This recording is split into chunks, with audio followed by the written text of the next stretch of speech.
relativo all'innovazione, bando del Porfesere, un bando che era molto atteso, che è uscito diciamo in questi giorni, e qualche giorno a scadenza praticamente della data prevista, avevamo detto entro giugno 2020, è stato approvato il 3 luglio, insomma con qualche dilazione, penso dovuta anche agli aggiustamenti che la Regione ha inteso fare rispetto a quello che è, tra virgolette, lo standard di questo bando. Ringrazio l'autorità di gestione del Porfesere, Lino Vasinis, per la sua presenza e la sua partecipazione, ricordando che questi sono bandi finanziati con il Fondo Europeo di Sviluppo Regionale, con il FES, con il Porfesere, con un'operazione anche di riprogrammazione di cui penso ci accennerà l'autorità di gestione. Ringrazio e saluto Massimo Lunardis, che è responsabile di posizione organizzativa per l'attuazione dei programmi comunitari e delle relative attività di gestione, controllo e spesa per la Direzione Centrale Attività Produttive, che è un collega con cui abbiamo condiviso anche diverse attività in ambito di programmi comunitari e che effettivamente in questi anni sta seguendo sempre di più i bandi per la ricerca e sviluppo, ma nel passato anche molti bandi per gli investimenti, anche nel settore manifatturiero, nell'artigianato e nell'industria.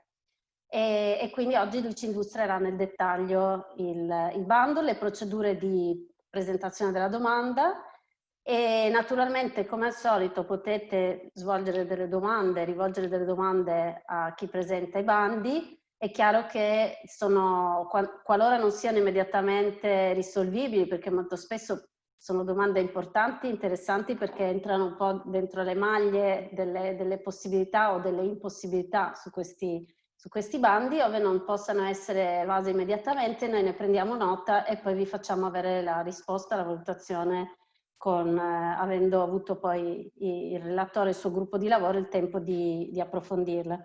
Il bando apre il 21 luglio alle ore 10, chiude il 15 settembre.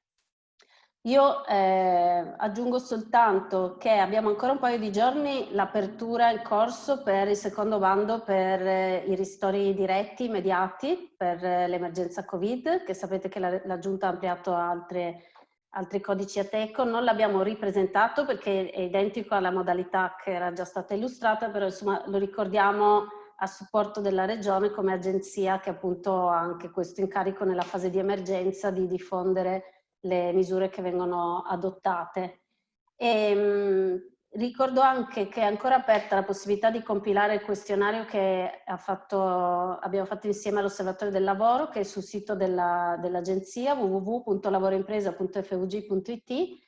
È un questionario che ci serve a stimare i fabbisogni delle imprese in termini anche occupazionali e di ripartenza, quindi so che è un po' un fastidio mettersi a compilare, sono molti in questi mesi che vi stanno chiedendo dati, però non possiamo basarci su quelle che erano le evidenze pregresse ed è anche questo un lavoro che è stato commissionato all'agenzia, quindi se avete la possibilità compilatelo. Ci sarà poi il questionario di gradimento di questa iniziativa che come sempre ci serve a calibrare bene le nostre attività. E scaricate poi la brochure che è aggiornata con queste misure, che è sul sito sempre dell'Agenzia Lavoro e Sviluppo Impresa. Magari Lorenzo D'Andrea condividerà il link al questionario e alla brochure aggiornata con queste misure che andiamo a illustrare oggi, con quelle che abbiamo illustrato la settimana scorsa. E infine, visto che siamo in ambito Porfesere, siamo in ambito specializzazioni della S3, perché questo bando, correggimi Massimo se sbaglio, ma batte comunque sui settori di specializzazione. Colgo l'occasione per darvi un piccolissimo aggiornamento procedurale. Come sapete, Agenzia Lavoro e Sviluppo Impresa è stata incaricata dalla Regione di seguire il processo di scoperta imprenditoriale per l'aggiornamento della strategia di specializzazione intelligente e quindi in questi giorni insieme alle direzioni coordinatrici della S3, quindi direzione lavoro e direzione attività produttive, stiamo iniziando a impostare il metodo con cui andremo ad aggiornare fondamentalmente traiettorie di sviluppo e specializzazioni della regione. E la parte, diciamo, molto interessante del lavoro che precede le nuove programmazioni era qualcosa che la Commissione europea richiedeva nei mesi scorsi quando si è avviato come di consueto il lavoro per la preparazione della nuova programmazione. Chiaro, adesso assume qualche sfumatura anche diversa in relazione all'emergenza che tutta l'Europa sta vivendo e tutto il mondo, però metodologicamente mantiene i suoi caratteri, quindi fondamentalmente per noi massima apertura, raccolta di tutte quelle che sono le istanze da parte delle imprese, ma anche poi selezione e individuazione delle traiettorie su cui puntare. La regione ovviamente nel suo tessuto produttivo non è così cambiata rispetto al settennato precedente, ma sicuramente tecnologie, visioni, prospettive di sviluppo possono aver avuto degli aggiornamenti, e questi noi andremo a cercarli dialogando con le imprese e con la collaborazione dei cluster regionali di area di ricerca e appunto le 2 direzioni coordinatrici. Credo che questo in qualche modo si collega a quello che ci potrà raccontare anche l'autorità di gestione, perché questo è uno dei pezzi dell'avvio del ragionamento sulla nuova programmazione, su cui forse anche l'autorità di gestione Lino Vasinis ci vorrà dare qualche aggiornamento, e quindi do subito la parola prima di passare all'esposizione del bando. Prego Lino. Sì, grazie, buonasera a tutti. Sarò piuttosto breve perché ritengo siate più che altro interessati all'illustrazione del bando, quindi non voglio togliere spazio al relatore, al collega Lunardis che seguirà. 2 parole di inquadramento. È già stato detto che questo è un bando che è finanziato dai fondi POR-FESR, e è uno degli ultimi bandi che fondamentalmente si ritiene che a risorse attuali saranno pubblicati con i fondi, perché non so se lo sapete, ma insomma il programma si presenta a un livello di attuazione molto, molto avanzato. Diciamo, era in programma appunto di utilizzare alcune risorse che erano ancora libere del programma, se non che è intervenuta l'emergenza Covid, e quindi abbiamo pensato, stante il fatto che sia dall'Unione Europea sia dal livello nazionale veniva richiesto anche alle autorità di gestione regionali dei programmi di concorrere a finanziare delle azioni, insomma, che potessero fronteggiare l'emergenza sia sanitaria sia socio-economica, abbiamo ritenuto, diciamo così, di concerto con tutte le strutture dell'amministrazione regionale, di effettuare una riprogrammazione che appunto ha consentito di mettere a disposizione circa una ventina di milioni di euro per azioni specifiche anti-Covid. L'altra settimana ne abbiamo presentata quella relativa all'impresa sicura, e quindi la riapertura in sicurezza degli stabilimenti, e qui oggi sarà presentata quella dell'innovazione. In più ce n'è un'altra iniziativa che riguarda più che altro il sistema pubblico, il sistema sanitario regionale, che andrà a finanziare spese sostenute per l'emergenza sanitaria vera e propria, quindi della struttura del sistema sanitario regionale o della protezione civile regionale.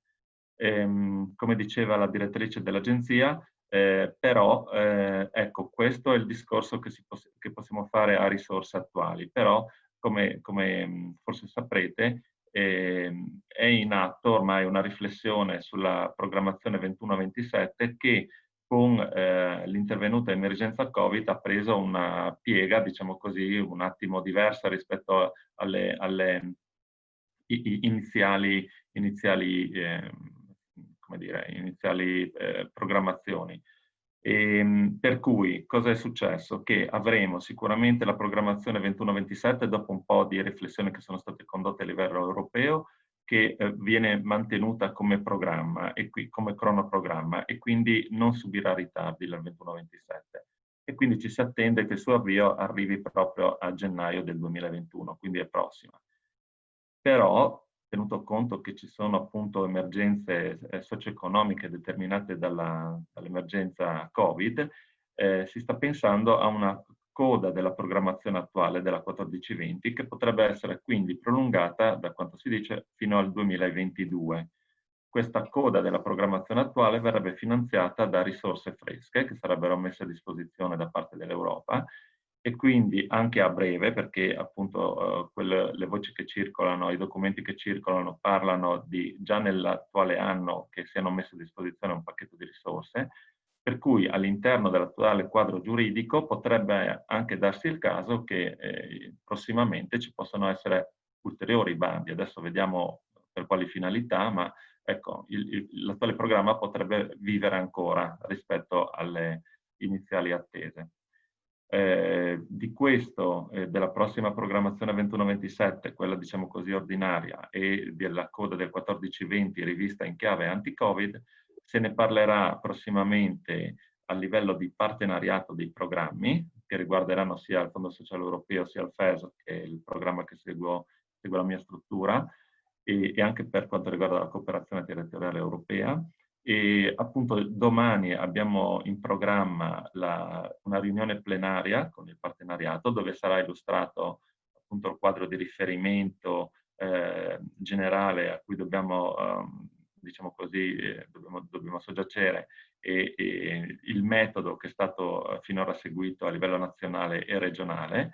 E quindi poi seguirà la prossima settimana, quella che va dal 20 al 24, invece seguiranno gli incontri specifici che riguarderanno quindi una prima analisi dei contenuti che verranno proposti all'attenzione del partenariato e che saranno articolati appunto per obiettivi di policy. L'obiettivo 1 è l'Europa più intelligente, l'obiettivo 2 è l'Europa più verde, il 3 è l'Europa più connessa, il 4 è l'Europa più sociale e il 5 è l'Europa più vicina ai cittadini.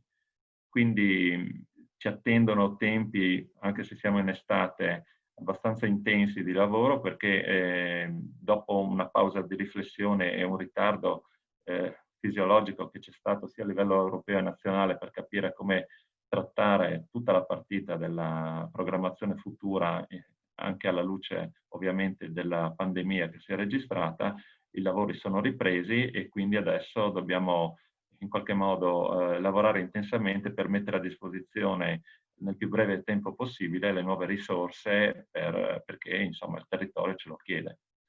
Quindi mi fermerei qui e lascerei adesso la parola proprio al collega Lunardis per l'illustrazione del bando e dei contenuti di questo bando, che è l'oggetto principale dell'incontro di oggi. Grazie. Prego Massimo, io ho visto già qualche domanda, ma ne teniamo conto dopo. E vi ricordo che quello di cui parlava Lino Vasinis sarà disponibile anche in differita, quindi registrato l'incontro, ed è molto importante iniziare a seguire la nuova programmazione. Prego Massimo. Eccoci. Allora proviamo a condividere.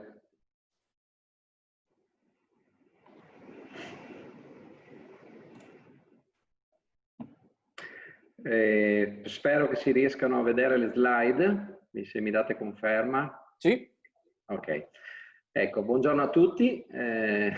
Come già detto, siamo qui oggi a illustrare il nuovo bando che è stato appena approvato la scorsa settimana il 3 luglio dalla Giunta regionale con delibera 991, ed è il bando, si tratta del terzo bando che viene emanato nell'ambito della programmazione comunitaria 2014-2020 riguardante la linea di intervento 1-2A1, esattamente quella che riguarda l'innovazione di processo e dell'organizzazione ed è attinente alle aree di specializzazione agroalimentare, filiere produttive strategiche, metalmeccaniche, sistema a casa, alle tecnologie marittime e allo smart health.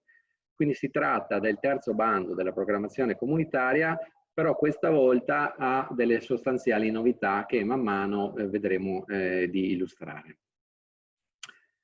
Solo questa slide iniziale per capire dove è collocato il bando. Siamo appunto all'interno del POR FESR, nell'asse 1, che è quella della ricerca e sviluppo tecnologico e innovazione, l'azione 1.1.2, che appunto favorisce il sostegno alla valorizzazione dell'economia dell'innovazione, attività 1.2.1, che è l'innovazione di processi e dell'organizzazione, e il bando è quello appunto del 2020. Ne abbiamo avuto, come voi ben sapete, uno nel 2016 e uno nel 2017. La dotazione finanziaria di questo bando è di 8 milioni e 9 circa, di cui un po' più di 300.000 euro destinate come riserva per l'area montana. La novità principale del bando di quest'anno è che viene modificata la procedura, non è più una procedura a graduatoria, ma è una procedura a sportello. Comunque, man mano che vedremo, illustreremo le principali novità, ma questa sicuramente è quella più rilevante per quanto riguarda il bando che vado ad illustrare, rispetto ai bandi precedenti che erano a graduatoria. Cominciamo a toccare i vari punti del bando, iniziamo dai beneficiari.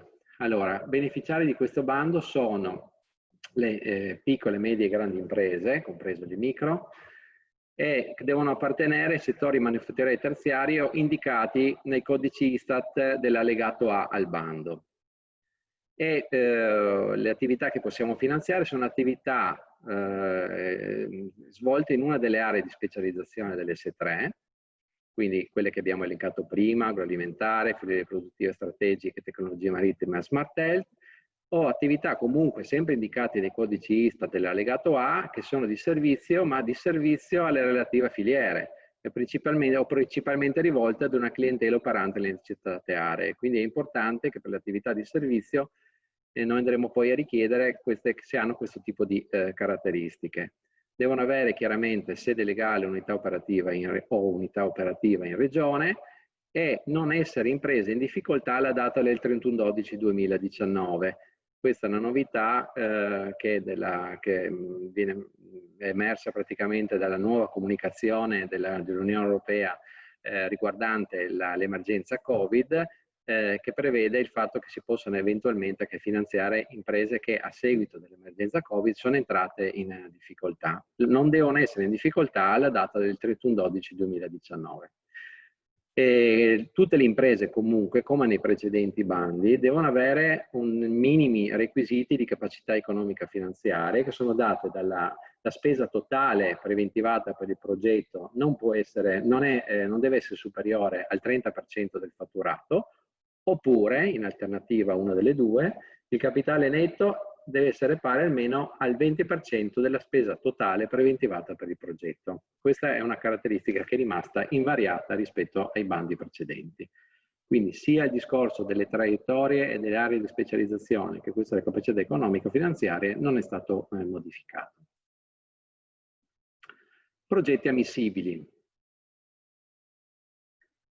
Allora, in questo bando è possibile finanziare progetti di innovazione di processo e dell'organizzazione dell'impresa ed impresa richiedente, coerenti con le traiettorie di sviluppo relative alle aree S3. Allora, quindi, anzitutto questo, con questo bando non possiamo finanziare innovazione di prodotto, ma finanziamo l'innovazione di processo e dell'organizzazione. Sono due definizioni che sono contenute nell'articolo 2 del bando, e quindi tutti i progetti devono rientrare nella definizione di innovazione di processo dell'organizzazione. Non è possibile finanziare direttamente ed esclusivamente l'innovazione di prodotto. Quindi processi di innovazione delle imprese che presentano la domanda, che intendono innovare o il processo di produzione o di servizio, oppure l'organizzazione interna. In particolare l'articolo 4 bis della legge 3 2020, che è stata introdotta a seguito dell'emergenza Covid, specifica che in particolare possono essere finanziati progetti concernenti la diversificazione delle modalità di approvvigionamento delle materie prime, semilavorati, la riconfigurazione dei processi produttivi, compresa la riconversione produttiva, la rimodulazione dei processi distributivi, l'adozione di nuovi modelli organizzativi e gestionali delle imprese. Questo soprattutto la legge l'ha introdotto con uno specifico riferimento ai settori che magari sono stati interessati dalla crisi dovuta al Covid, e quindi ha pensato di indicare alcune delle possibilità di finanziabilità dei progetti. Non è una esclusiva, cioè non dobbiamo finanziare esclusivamente solo queste tipologie di iniziative, ma comunque devono comunque rientrare. Le tipologie di progetti devono essere coerenti con le traiettorie di sviluppo che sono comunque indicate nell'allegato A al bando. Questo è molto importante. Quindi le imprese devono svolgere attività nei 5 ambiti delle aree, e devono presentare dei progetti che in qualche modo siano riferiti, coerenti con le traiettorie indicate nell'allegato A. Innovazione di processo, qui riporto brevemente, poi chiaramente le slide le pubblicheremo sul sito anche domani mattina, le pubblichiamo sul sito dedicato al bando. L'innovazione di processo sono definizioni, come vedrete, date dalla normativa europea, molto anche abbastanza generiche. L'applicazione di un metodo di produzione e distribuzione nuovo o sensibilmente migliorato, inclusi cambiamenti significativi nelle tecniche, nelle attrezzature e nei software, esclusi cambiamenti e miglioramenti minori, l'aumento della capacità produttiva, eccetera, eccetera, eccetera. Quindi, come vedete, la definizione è abbastanza ampia. Chiaramente non è possibile finanziare miglioramenti non significativi e innovazioni non significative. Innovazione dell'organizzazione e l'applicazione di nuovi metodi organizzativi nelle pratiche commerciali, nell'organizzazione nel luogo di lavoro e nelle relazioni esterne di un'impresa, esclusi i cambiamenti che si basano su metodi organizzativi già utilizzati, questo è importante, quindi deve essere qualcosa di innovativo nuovo per l'impresa, i cambiamenti nella strategia di gestione, le fusioni, l'acquisizione, la cessazione dell'utilizzo di un processo e la mera sostituzione e estensione di beni strumentali, eccetera. Quindi ecco, fare riferimento nella predisposizione della domanda e della relazione per la presentazione del progetto a queste due definizioni. Ribadisco ancora, non possiamo finanziare l'innovazione di prodotto, quella rientrerebbe nei normali contributi relativi alla ricerca e allo sviluppo sperimentale, però questo bando non riguarda quello. Le aree traiettorie, adesso le ho riportate, ma chiaramente sono riportate nell'allegato A al bando, non mi soffermo, le trovate nell'allegato al bando, chiaramente riguardano, come vedete ci sono circa 3 traiettorie che sono meglio specificate nell'allegato A per ogni area di specializzazione, quindi agroalimentare, filiere produttive strategiche per metalmeccanica, sistema casa, e poi abbiamo le traiettorie relative alle tecnologie marittime e allo smart health. Questa parte qui, ripeto, non è stata modificata rispetto ai bandi precedenti. Allora, sempre parlando dei progetti, i progetti potranno avere una durata massima di 15 mesi, il bando prevede la possibilità poi di una proroga, chiaramente da autorizzare da parte del nostro ufficio, di una possibile proroga di 3 mesi. L'avvio del progetto deve avvenire successivamente alla domanda, comunque, diciamo così, può avvenire anche il giorno dopo dalla presentazione della domanda, ma comunque deve essere avviato al massimo entro 30 giorni dalla data della comunicazione della concessione, pena la revoca della concessione. Questo è un dato molto importante.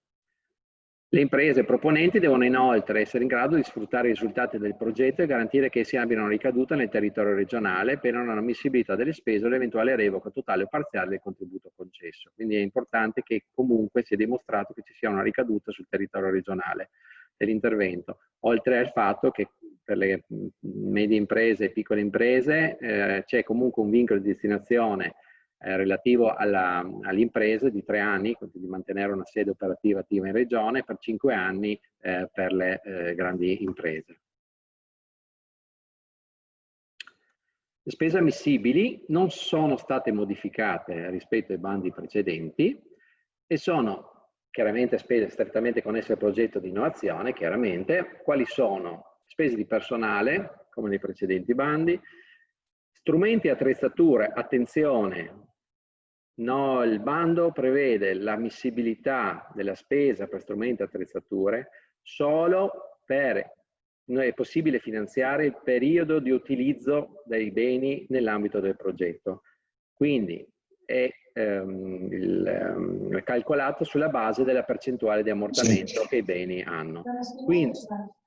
Quindi è importante sapere che non possiamo finanziare, non è un bando per aiuti agli investimenti, questo dobbiamo subito dirlo, non è un bando per aiuti agli investimenti, però possiamo finanziare dei beni che vengono utilizzati per l'innovazione, non solo beni strumentali, vedete anche dopo anche beni materiali come software e altre cose, però per il periodo di utilizzo. Quindi se per fare un esempio il progetto dura 12 mesi, possiamo finanziare l'acquisto di un'attrezzatura, di un bene, che per 12 mesi rispetto al periodo di ammortamento che il bene ha naturale. Oltre agli strumenti e attrezzature, queste sono finanziabili, consulenze, sia con enti di ricerca che con altri soggetti qualificati come consulenti, prestazioni e servizi necessari ai fini della realizzazione del progetto, beni immateriali come software, brevetti o altro per il progetto, materiali, sia materiali di consumo che oppure per realizzare attrezzature relative alle modifiche di processo, ad esempio, e spese generali che vengono calcolate in una percentuale, percentuale automatica del 15% rispetto al costo del personale. Limiti minimi di spesa per il progetto per impresa è di 1.000 euro per le piccole imprese, 75.000 euro complessivi per le medie e 150.000 euro per le grandi. Rispetto ai bandi precedenti è possibile finanziare le grandi imprese anche senza un progetto congiunto. Infatti i progetti congiunti in questo bando non ci sono più. Possono essere finanziati solo progetti presentati singolarmente dalle singole imprese. Quindi anche le grandi imprese possono partecipare con una percentuale di aiuto chiaramente diversa rispetto alle medie e alle piccole, però possono partecipare. Non possono essere oggetto le stesse spese, sulle stesse spese il contributo non può essere cumulato, ecco, neanche in de minimis. L'unica cosa, l'unica eccezione può essere cumulato per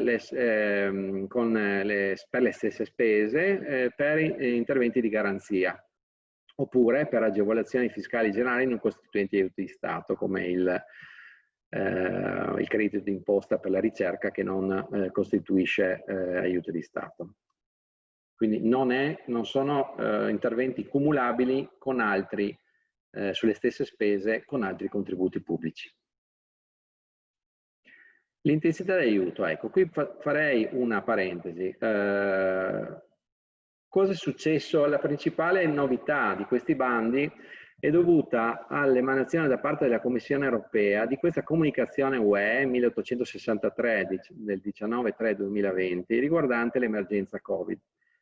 Questa comunicazione ha reso possibile una semplificazione delle procedure e soprattutto la possibilità di diciamo, innalzare le percentuali di aiuto rispetto alle normali percentuali previste dai regolamenti comunitari in esenzione, come il 651, su cui si basavano ad esempio i precedenti bandi.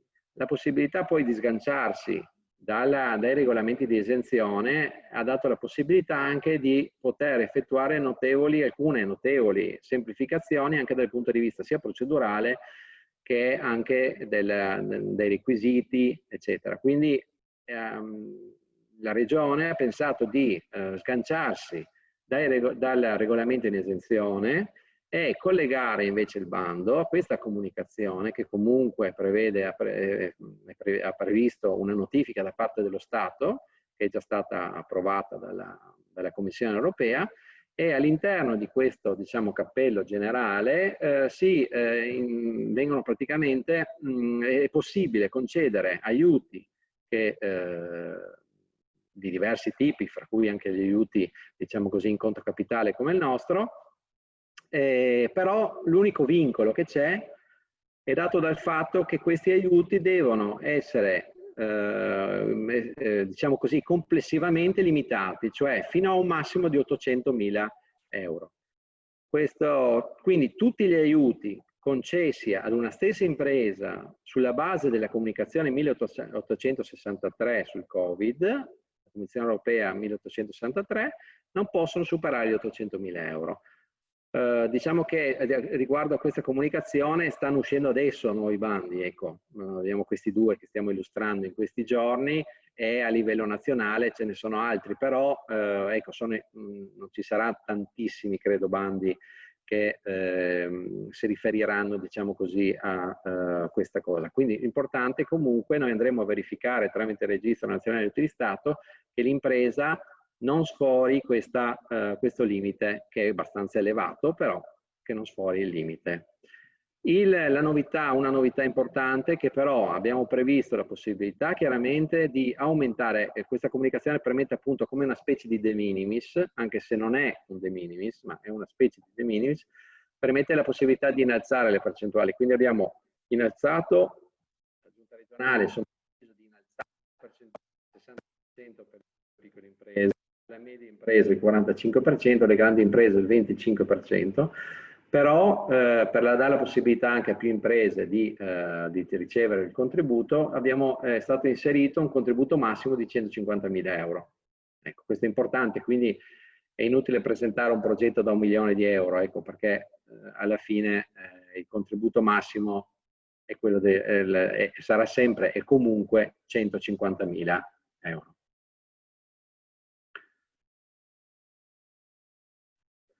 La definizione di PMI non mi soffermerei, insomma ormai è conosciuta, rimane sempre quella dell'allegato 1 al regolamento UE 1651, quindi non mi soffermerei di più su questa slide. Chiaramente facciamo sempre riferimento a questa definizione quando andiamo poi a richiedere all'impresa la dichiarazione sostitutiva sul fatto di essere piccola e media impresa, che è importante per la concessione dell'aiuto secondo le percentuali che ho illustrato prima.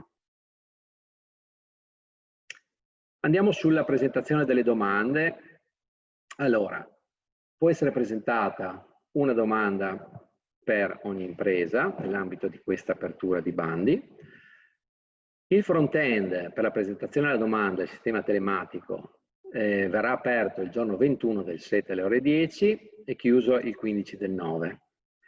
La sottoscrizione verrà con un'autenticazione direttamente fatta sul sistema online e c'è la possibilità, come per i precedenti bandi, di possibilità da parte del legale rappresentante dell'impresa di delegare la compilazione e la presentazione della domanda anche da parte di un consulente, ad esempio. Ecco.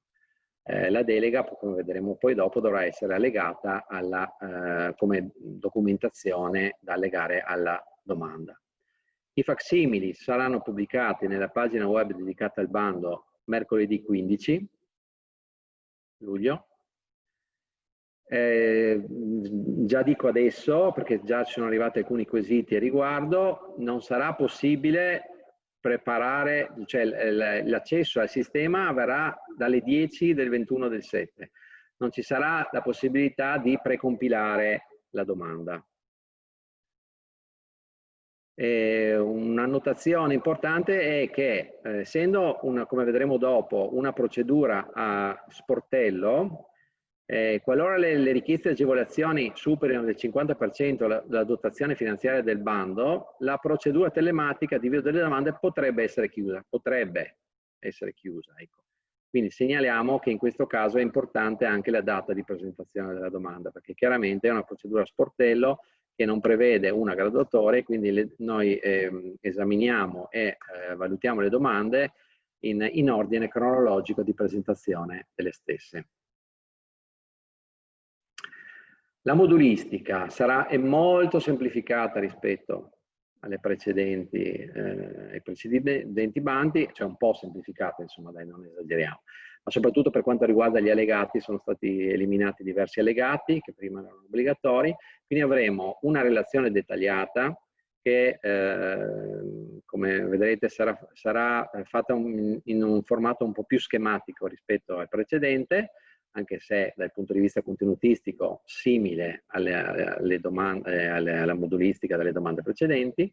Ci sarà sempre il nostro bel foglio Excel che ormai i consulenti e le imprese conoscono per quanto riguarda il dettaglio delle spese, con le fasi, con le varie tipologie di investimenti o consulenze o materiali da finanziare.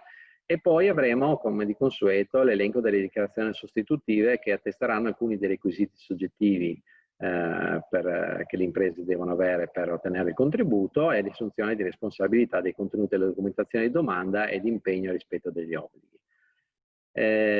Questi sono i 3 elementi importantissimi. Il quarto, chiaramente, ma insomma, è l'F23 per dimostrare il pagamento del bollo, quindi questi 4 sono obbligatori. Il quinto è chiaramente facoltativo nel caso in cui ci sia una delega nella predisposizione e presentazione, più che altro proprio l'invio della domanda, bisogna fare una delega secondo un facsimile che verrà pubblicato sul sito e va legata chiaramente alla domanda. Quindi diciamo 4 sono le cose fondamentali, il quinto chiaramente è facoltativo. La valutazione e la concessione. Allora, il bando prevede praticamente come dicevo, la più importante modifica rispetto ai bandi precedenti è che si è passati da una procedura a graduatoria che richiedeva quindi prima l'istruttoria di tutte le domande di contributo, chiaramente l'approvazione di una graduatoria e solamente poi dei progetti finanziati un successivo atto di concessione. La Giunta regionale ha deciso invece, anche per questo bando, di passare a una procedura valutativa sportello. Questo anche perché, qua lo spiego, perché la comunicazione della Commissione europea ha una scadenza purtroppo, nel senso che noi possiamo dare questi aiuti fino a un massimo di 800.000 euro, bellissimo, tutto quanto, bellissimo, ma entro il 31/12. Quindi la concessione doveva avvenire per forza entro il 31/12. Con la gestione graduatoria, aspettandosi un numero notevole di domande, era difficile poter riuscire a mantenere questo requisito previsto dalla comunicazione. E quindi si è optato per una procedura valutativa sportello che semplifica notevolmente la presentazione della domanda, chiaramente il vincolo è dato dal fatto che chiaramente l'istruttoria viene effettuata fino a concorrenza dell'importo disponibile, delle risorse finanziarie disponibili sul bando. Quindi le domande dal 21/7 fino al 15/9, man mano che arrivano inizierà subito l'istruttoria che potrà durare un massimo di 120 giorni, chiaramente al netto delle sospensioni per richieste di integrazione o altro.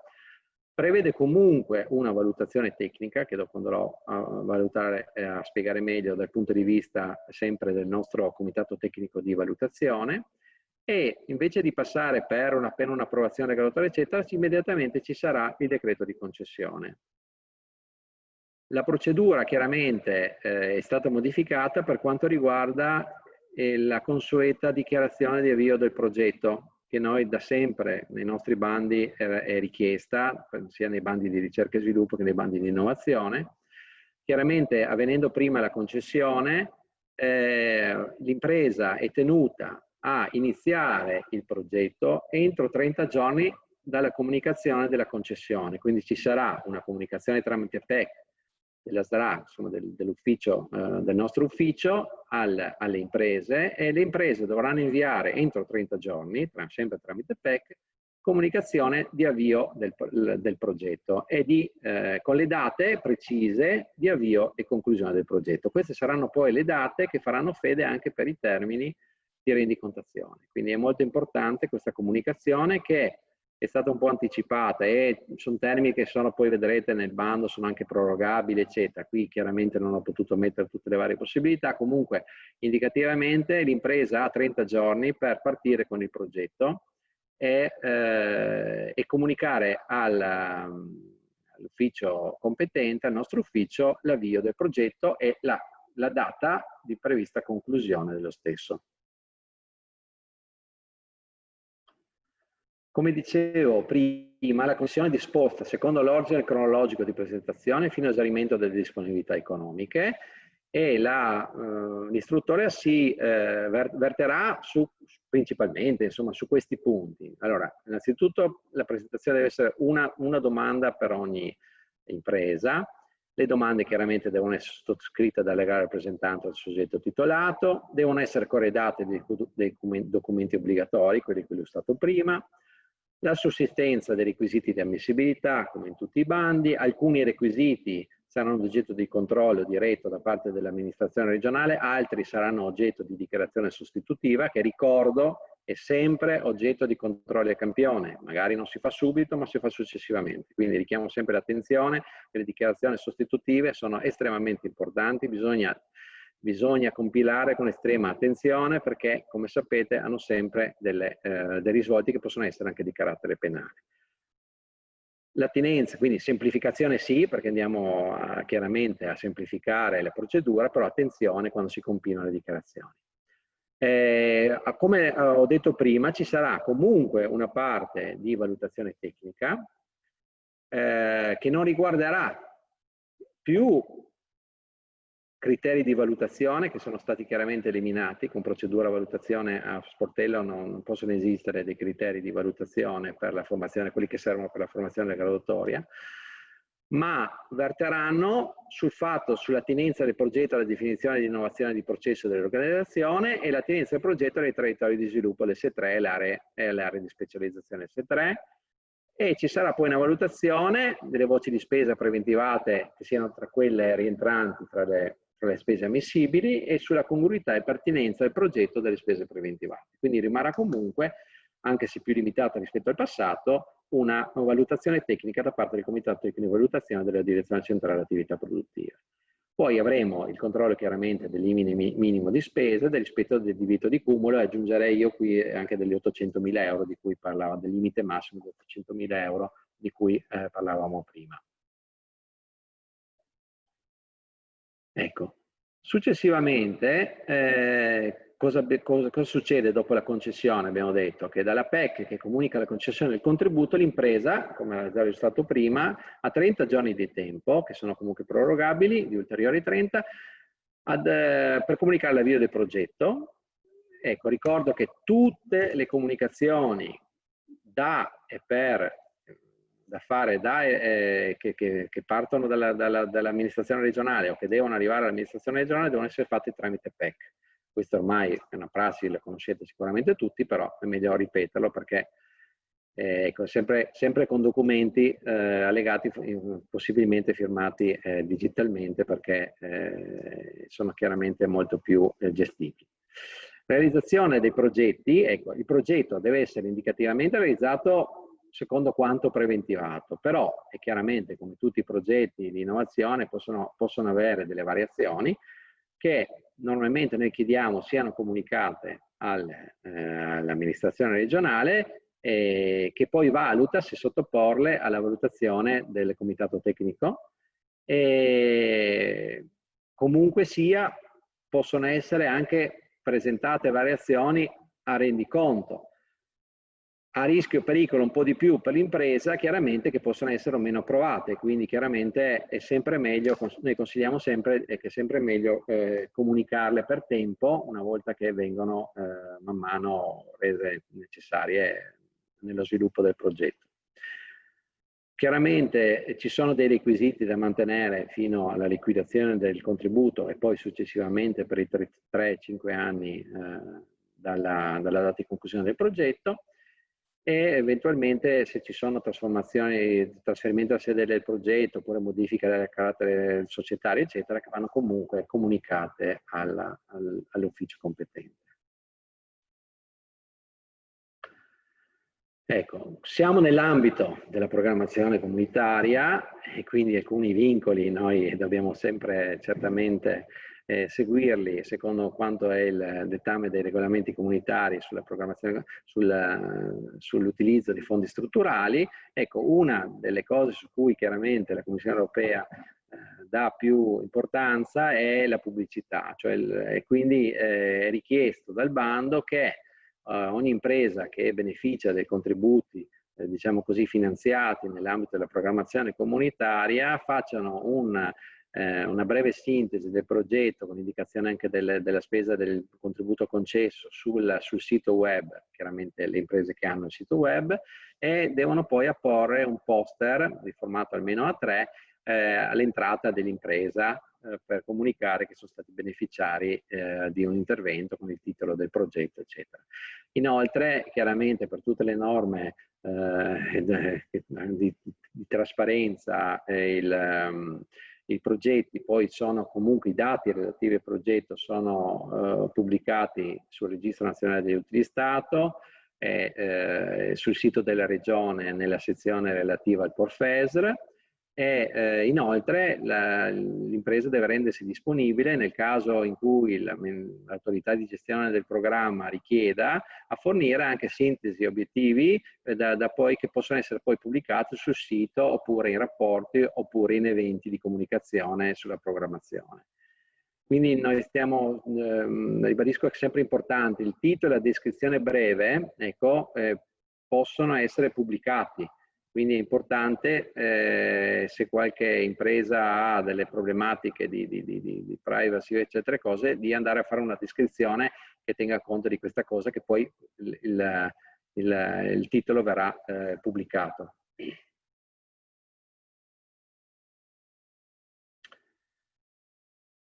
Allora, come per i precedenti bandi, qui non è cambiato nulla, è possibile erogare, liquidare un anticipo al massimo del 70% del contributo concesso. La domanda può essere presentata entro 6 mesi dalla comunicazione della concessione e comunque viene richiesto, per un discorso di carattere contabile di prenotazione delle risorse, nella domanda l'impresa dovrebbe già indicare almeno l'intenzione di avere almeno l'intenzione di chiedere l'anticipazione. Questo perché al momento della concessione poi dobbiamo poi indicare l'anno di esigibilità delle risorse per la liquidazione, quindi è un problema di carattere contabile. Per avere l'anticipo è necessario come sempre una garanzia fideiussoria che può essere emessa e sottoscritta da banche, assicurazioni, intermediari finanziari, di cui l'articolo 106 del decreto legislativo 385, secondo il facsimile che è pubblicato sul nostro sito, anche che sarà pubblicato sul nostro sito e che comunque sì, le imprese che hanno già presentato domanda o i consulenti conoscono già. Rendicontazione e liquidazione. Per quanto riguarda la rendicontazione e liquidazione, diciamo così, segnaliamo che è stato abbreviato di 1 mese il termine per rendicontare rispetto alla fine del progetto, quindi da 4 mesi a 3 mesi. Rimane il termine indicativo per al netto delle sospensioni di 90 giorni per la liquidazione del contributo per il nostro ufficio. Quindi 3 mesi per rendicontare dalla fine del progetto. Poi chiaramente ci sono dei vincoli che dopo andiamo a spiegare un po' meglio, riguardanti le piccole e medie imprese per 3 anni e le grandi imprese per 5 anni, che partono dalla fine del progetto e sono i consueti vincoli di destinazione, previsti sempre dalla normativa europea. Cosa è successo? Cosa è successo?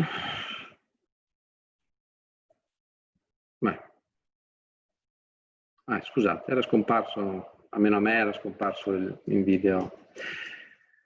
Allora, per quanto riguarda il discorso della rendicontazione delle spese, non è cambiato praticamente nulla rispetto ai precedenti bandi.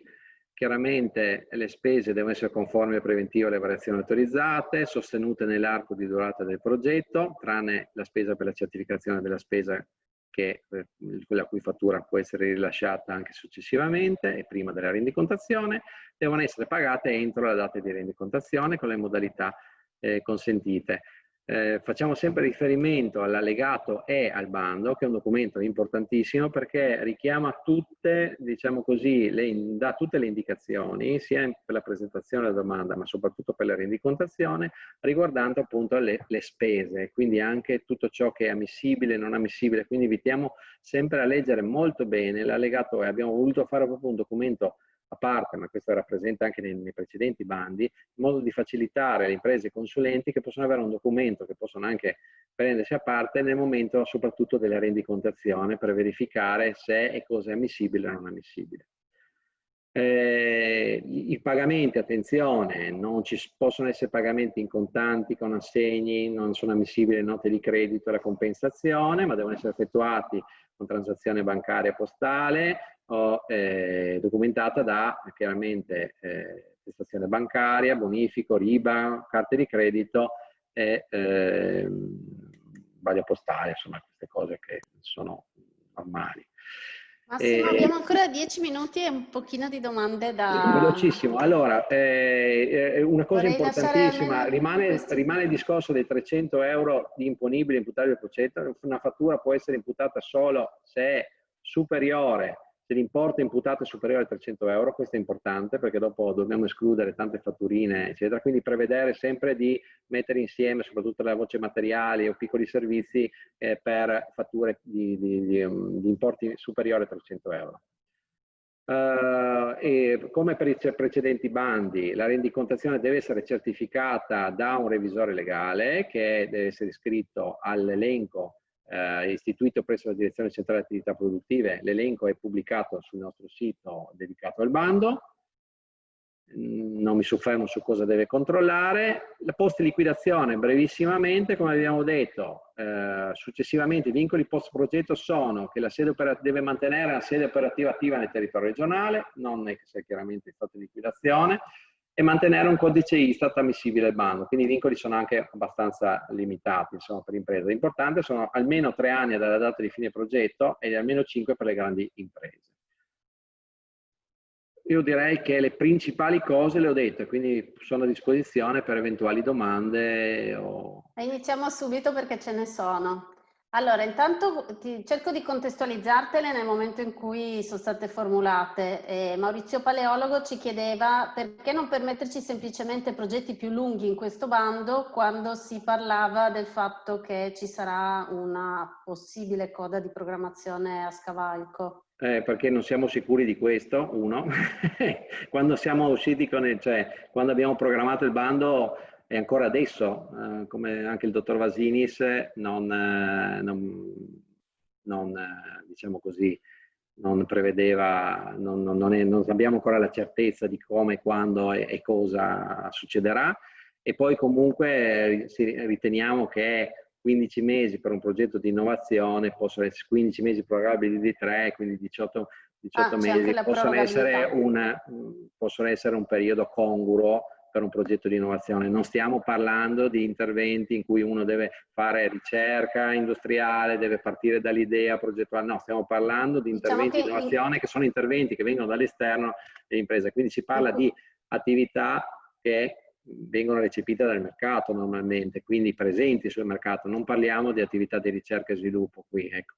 Ok, quindi in questo momento abbiamo ancora tenuto presente le scadenze dell'attuale programmazione, questo è l'ultimo, sì, diciamo, ok. Sì. Poi una domanda quando appunto parlavamo dei requisiti, quei requisiti finanziari. Nel capitale netto in precedenti bandi si potevano conteggiare anche i versamenti, penso dei soci intendesse, in conto capitale. Che qui Comunque, non è più possibile farlo. In questo bando non è citato, è una dimenticanza, no, non è più possibile o una modifica? No, non è una dimenticanza, non è più possibile farlo proprio perché è dovuto alla procedura a sportello. Perché okay. Chiaramente non c'era, avremmo dovuto dare, non so, 15 giorni per farlo, 20 giorni, un mese al massimo, è cosa che è impensabile. E quindi con una procedura graduatoria si può pensare, perché il tempo per chiaramente istruire tutte le pratiche, portarle in approvazione da parte del direttore centrale, della graduatoria, eccetera, sono sicuramente più dilatati. In una procedura a sportello, che la concessione potrebbe avvenire teoricamente se il progetto è bellissimo, è fatto bene, non occorre chiedere integrazione, eccetera, una volta portato in comitato, noi pensiamo di portarla a cominciare dai primi di settembre, potrebbe essere concesso anche in settembre, ecco, quindi era abbastanza impossibile mettere un termine aggiuntivo. Grazie a Marco Petris che ci ha portato all'evidenza questa modifica importante. Michela Ceccotti, che saluto, di Sultan, ci chiede alla presentazione della domanda sarà obbligatorio allegare i preventivi di spesa o è sufficiente indicare il fornitore? No, è sufficiente. Cosa vuol dire? Come i precedenti bandi, non abbiamo mai chiesto i preventivi. Sì. Ecco, una semplificazione che è stata fatta è che non sono più previsti i contratti. Questa è stata è stato possibile effettuare questa semplificazione. Tutta la descrizione di quanto era contenuto nei precedenti contratti, eccetera, deve essere però fatto bene nel dettaglio nella relazione, cioè con il contenuto della consulenza, la durata e tutto quanto. Stiamo parlando dei contratti di ricerca, no Massimo? Contratti di ricerca, contratti con i consulenti. Non occorre più allegarli. Quindi, da questo punto di vista vedrete ci sarà una notevole semplificazione anche negli allegati. Ok. Qui Gianluca ci chiede una precisazione rispetto al tema apertura dei termini. Cosa vuol dire non si può precompilare? Si devono caricare all'apertura i documenti? Quindi alle famose Nel ore senso 10 del 21 luglio alle ore 10 il sistema si apre e si inizia, si inizia il caricamento dalla prima pagina che il sistema prevede con l'indicazione dell'impresa e dopo con i successivi caricamenti di tutti gli allegati. Ecco, la procedura è veloce. Chiaramente quello che va preparato prima sicuramente sono la relazione, perché quello è chiaramente la parte principale che va preparata molto bene da parte dell'impresa, e quella va preparata prima con la dichiarazione anche firmata prima, la dichiarazione sostitutiva e la eventuale procura. Queste cose vanno tutte caricate. Gli allegati vanno preparati tutti prima, però appena alle 10 aprirà appena il sistema e man mano si compilano le compilano paginate e poi si caricano le cose che si sono già preparate. È importante semplificazione rispetto ai bandi precedenti. Finalmente abbiamo ottenuto da parte dell'INSIE il collegamento diretto con i dati della Camera di Commercio, quindi vedrete che dovrebbe essere così, mi hanno assicurato, che inserendo semplicemente il codice fiscale dovrebbero già venire fuori tutti i dati dell'impresa. Insomma, questa è una innovazione anche per noi dal punto di vista istruttorio è una ulteriore semplificazione. Sì, in diretta è una certezza, diciamo, di istruttorio.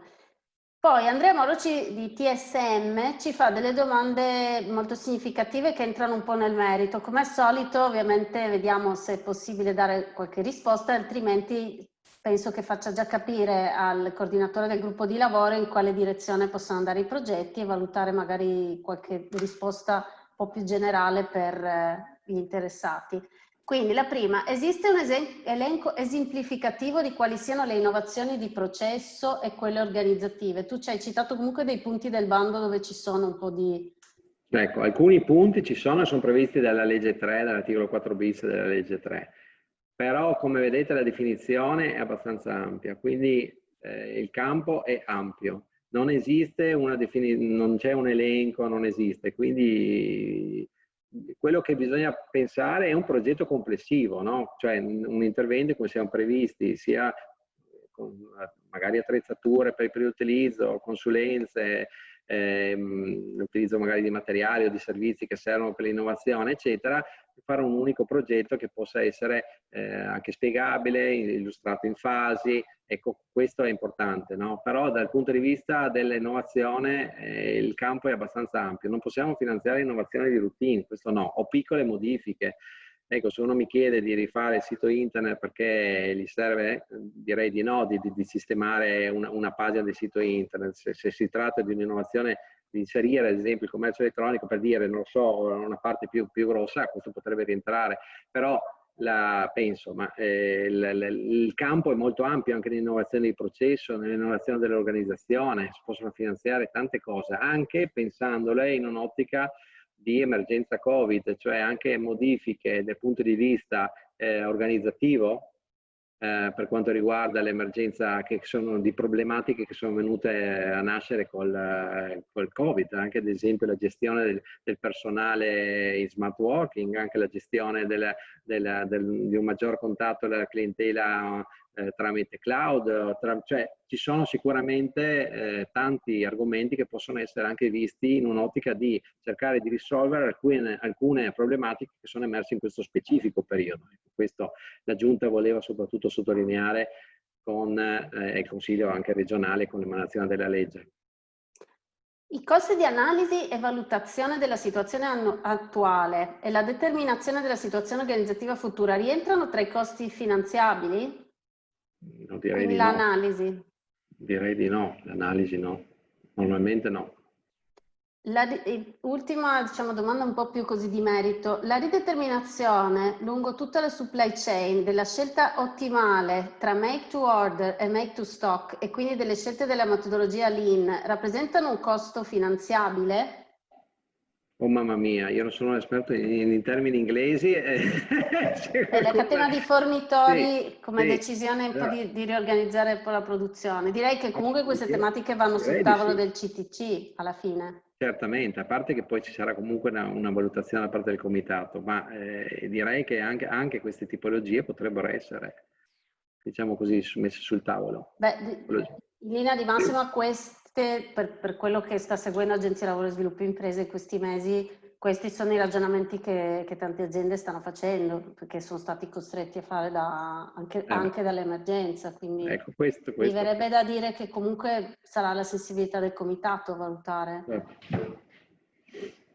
Sì, direi di sì. Questo poi, ripeto, l'ultima parola spetta al comitato sull'attinenza del progetto alla definizione. Questo Comunque quello che possiamo consigliare è di tracciare bene il percorso tra una definizione che è molto generale e magari già l'impresa far capire dove si sta agganciando. Ecco, esatto, bisogna spiegare molto bene l'attinenza del progetto alle traiettorie e bisogna spiegare molto bene che si tratta di un'innovazione importante per l'impresa, non in un'innovazione di routine o una piccola innovazione che non sarebbe finanziabile. Quindi è importante che anche l'impresa vada a spiegare bene che intervento vuole fare, no? Ecco, in passato abbiamo avuto problematiche relative a domande che non si capiva bene dove l'impresa voleva andare a parare, quindi è molto importante spiegare bene le singole fasi del progetto e indicare dove sta l'innovazione per l'impresa, chiaramente. Possono essere innovazioni che ci sono già sul mercato, ma che per l'impresa sono una novità e che l'impresa vuole introdurre. Ok, Elena ci chiede, e questo penso ci sia stato risposto, magari lo ribadiamo, c'è un limite di tempo massimo per la realizzazione del progetto, ovvero per la chiusura dei lavori? Abbiamo detto 15 mesi, prorogabili di 3. Prorogabili di 3. E qui Fabrizio Vito ci ricorda che la modulistica richiamata dal link FVG non è disponibile. Infatti no, mi pare che tu abbia detto... Abbiamo scritto proprio sul sito che sarà disponibile dal 15. Mercoledì 15, lo ricordiamo, è stato detto all'inizio di questo probabilmente incontro. nel pomeriggio, tarda mattina pomeriggio. Bene, abbiamo qualche ringraziamento per le risposte. Quindi non c'è più la precedente procedura di delega con firma digitale e ci può essere uno stesso delegato per più progetti di più imprese. Magari torniamo un attimo allora sulla procedura di delega. Sì, ma è molto semplice, nel senso o l'impresa, il legale rappresentante dell'impresa decide di compilare la domanda da solo o anche facendosi aiutare per carità da un consulente, ma di presentarla direttamente lui e quindi nel momento in cui l'impresa non esiste più una firma della domanda, ma come nei precedenti bandi ci sarà semplicemente un click e con quel click, siccome la persona viene identificata tramite il sistema, che registra praticamente che chi è entrato in quel momento con autenticazione forte, quindi con la convalida della domanda viene ritenuta firmata e inviata all'amministrazione regionale. Quindi la procedura può essere snella così, nel senso che l'imprenditore può firmare direttamente lui la domanda, eccetera. Come nei precedenti bandi, però è possibile anche fare una delega di dire guardate, l'imprenditore ha tanti altri problemi, non riesce a fare anche questo, quindi si fida di un consulente, e firma la delega che è prevista secondo il facsimile che sarà pubblicato sul sito e quindi direttamente il consulente o chi per lui viene identificato e può compilare e anche convalidare la domanda. Ancora diverso potrebbe essere che l'imprenditore entri nel sistema e voglia firmare lui, può delegare semplicemente la compilazione della domanda e poi lasciarsi la firma finale. Ecco, ci sono varie possibilità, però la procedura è molto snella, molto semplice. E una stessa persona può essere delegata da più imprese per più progetti? Sì, perché un consulente, ad esempio, che segue 10 imprese potrebbe eventualmente anche avere la delega a tutte le 10 imprese per la presentazione della domanda. Le spese di certificazione ISO 9000 rientrano? Le spese di certificazione no. Le certificazioni di qualità è previsto dall'articolo 8, quelle spese non ammissibili non rientrano. Ci chiede Raffaele del nodo IoT IP4FVG, bisogna caricare i preventivi? No. Abbiamo detto di no. No. La verifica del capitale netto per una società costituita nel 2020, a quale data viene verificato e se viene previsto un aumento del capitale sociale entro l'esercizio 2020? No, questa è la regola per le nuove imprese. Sì, bisogna guardare l'allegato B al bando che c'è una parte relativa alle nuove imprese, quindi invito a leggere l'allegato B del bando. Ok, poi una volta magari letto, per questa specifica chiamate direttamente l'ufficio. Comunque sia, noi rimaniamo a disposizione, ci Certo, sono certo. 5 numeri di telefono sul sito che sono i miei colleghi e eventualmente anch'io sono a disposizione, insomma la mia email è massimo.lunardis regione.fg.it. Bene. Oh, anche le procedure di delega saranno possibili online dal 21 e non prima? Non prima. Ok. Oh, Andrea Gressanic fa no, scusate, Davide, immagino Pavanello ci fa una richiesta secca. Impianto fotovoltaico rientra? Allora, È detta molto così, secca come domanda, perché in realtà molto parliamo secca, di direi di no. progetti. Se è così, certo che se l'innovazione riguarda il completo rinnovo del processo produttivo per il risparmio energetico, eccetera, in via teorica, in un processo complessivo, potrebbe anche rientrare previa valutazione del comitato, però non sicuramente la semplice spesa, perché abbiamo detto che non è un intervento per gli aiuti agli investimenti questo, ecco. Ci sono altri bandi o precedenti che finanziano gli aiuti agli investimenti direttamente al 100%.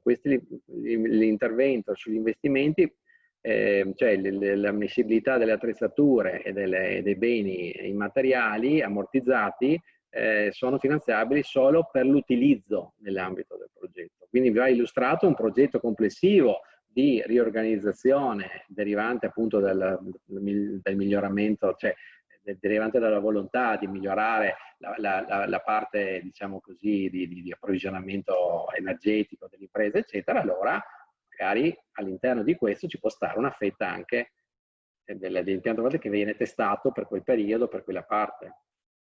Quindi diciamo che l'importante è il progetto, poi all'interno del progetto, salvo alcune spese che vabbè, il bando esclude per le certificazioni, ma è il progetto che detta l'ammissibilità.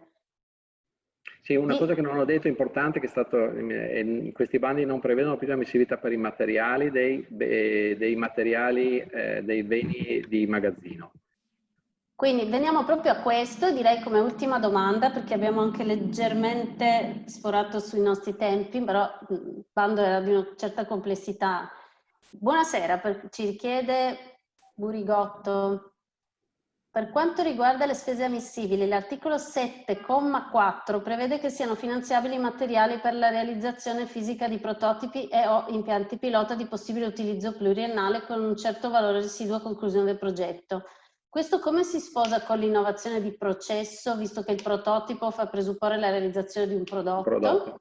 No, questo Massimo è proprio Burigotto. importante, sì, questo è importante, questo è stato inserito perché nell'innovazione di processo potrebbe eventualmente starci anche la realizzazione di un'attrezzatura che va a modificare il proprio processo produttivo. Il layout, eccetera. Quindi in questo caso parliamo di impianti pilota che magari l'impresa realizza, chiaramente magari in collaborazione con altre società, in parte, per una parte, eccetera, potrebbe realizzare per andare a modificare il proprio processo produttivo. Allora questo potrebbe essere fattibile. Quello che non è possibile andare a finanziare invece è il normale prototipo che poi l'impresa vende, cioè il macchinario che va poi sul mercato, quello non è possibile finanziarlo. Ma degli interventi di innovazione di processo che prevedono anche magari la realizzazione di impianti pilota, perché magari sono prototipali, perché vanno realizzati su misura per l'impresa, eccetera, quello potrebbe essere finanziato nell'ambito dei materiali, ecco, e per quello però è previsto dal bando che possono essere però ammissibili non per l'intero costo normalmente, perché chiaramente essendo beni che poi hanno un utilizzo pluriennale a parte dell'impresa, il comitato normalmente vengono messi in una percentuale che è prevista poi dal bando che decide il comitato, ecco, a seconda anche dell'entità e dell'importo, insomma. Bene, io direi abbiamo risposto a tutti i quesiti che sono stati posti. Ringrazio non soltanto l'autorità di gestione e Massimo Lunardis, il dottor Lunardis, che è responsabile poi per il procedimento di questo bando importante, ma davvero ringrazio anche tutti i partecipanti perché con queste domande hanno consentito di arrivare ad alcuni punti che penso siano stati di interesse anche di tutti gli altri e quindi Devo dire, in queste giornate estive tutti hanno dedicato una grande attenzione a vedere questo bando nel dettaglio. Noi come agenzia sapevamo che era molto atteso e penso che la curvatura che ha dato la Giunta regionale e il Consiglio regionale stia andando veramente in sintonia con quelli che sono in questi mesi i fabbisogni emersi, anche il tema dell'innovazione di processo e di organizzazione. Quindi grazie Massimo, grazie a Lino Vasinis che non so se è riuscito a rimanere in collegamento con noi e buon lavoro a tutti per presentare queste domande. Noi restiamo ovviamente a disposizione per le informazioni proprio più di indirizzo, ma poi gli uffici sono a disposizione per il dettaglio del bando. Grazie a tutti e buona prosecuzione di tardo pomeriggio. Arrivederci. Arrivederci a tutti. Grazie. Arrivederci.